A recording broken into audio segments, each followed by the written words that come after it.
Hi everyone, welcome to another episode of my Busch Gardens Williamsburg recreation.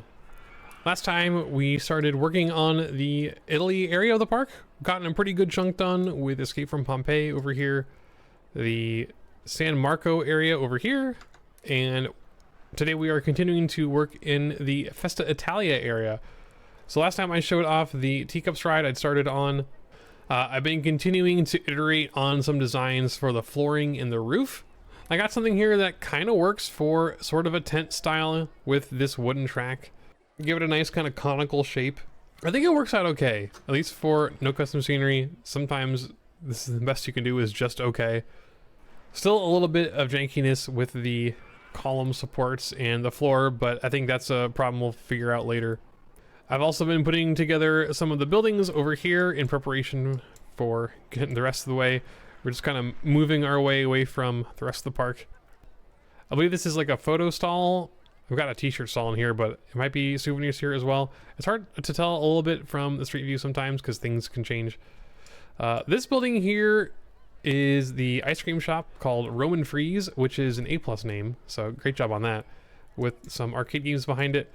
I really hate the design of this though. This is one of the ones I was talking about last time where trying to make a rounded tent shaped thing, it just looks awful most of the time in no custom scenery, and I'm trying to play around with some different designs, using some different scenery pieces, figuring some things out, doing some experiments, as always. Not happy with anything yet, definitely not happy with this version, so I'm kind of bummed this is what I'm showing off in the episode. Pretty sure we're going to change this one later because I would hate for this to be the final version. But yeah, making a 3x3 round building with a pointed roof, like this is 5x5. And this is already pretty difficult. Making anything smaller than this is going to be very tricky. Yeah, like I said, I played around with the tent one a little bit already, the circus tent, and it like almost works, but it just feels a little bit too small. It may be an option in the future. I don't know. I'm gonna have to, like I said, play around some more, see what I feel like doing. And then this last thing here is just, I think, more arcade games inside this building. But the main event for this episode, I guess, is the finished build of Tempesto, the premier skyrocket coaster. This one was an interesting build. So again, I have to give some credit here. This design was almost completely stolen from a build by Josh and Swag for their Shikra recreation. And in their build, they had a version of Tigress, which those coasters are at Busch Gardens, Tampa, and they built an amazing version of Tigress, and I thought, wow, that looks amazing. I'm gonna have to build one of those for my park. You know, why reinvent the wheel? So full credit to them for pretty much all the design of this, especially the supports, these big chunky orange structures. These are made out of bits of single rail coaster, painstakingly copied and pasted by hand for both sides from all four angles. That took a very long time, and I can't imagine how much longer it took to come up with that in the first place. So props to them for coming up with this design, because man, it is a pain to build, but it looks sweet when it's done. So in this case, I think it is worth the hassle. So as far as the coaster itself, you can see we have basically the quote-unquote correct operating mode here, where it is going to launch out of the station and do basically a swing launch. It's going to go most of the way up the spike, not going to make it, and we're going to come back down for a second launch, and after which it will have no speed and make it all the way through. Really awesome that this is even possible in RCT. Don't think you could do this, you know, maybe even just a few years ago. One thing this coaster doesn't do, which annoys me, but there's nothing I can do about it, is that it doesn't have a third car.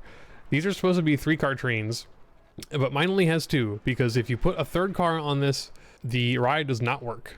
No matter what I have tried. I think it's something to do with the physics of that third car being there. Even if you make it have 0 mass with the ride vehicle inspector, just having that third car there throws the balance of the train off enough that it won't make it through the whole layout correctly. It'll go too far up the back spike and get trapped here in this loop part. So trust me, I tried everything to get it to work with 3 cars, playing with the mass, playing with different configurations of the vehicles, all kinds of stuff. If you can figure out how to get this to work, I would love to know, but I'm sticking with 2 because it's the only thing I could make work, unfortunately. But if you ignore that part of it, the whole thing worked out really well. I think it looks awesome. And this is a great design. Again, props to Josh and Swag for coming up with this design. Fortunately, hardly anyone around here to ride it, because I think everyone's stuck. Everyone's lining up for Escape from Pompeii, and they're all stuck up here in England, so they'll eventually find their way back here to ride it, I hope. But yeah, anyway, really happy with that.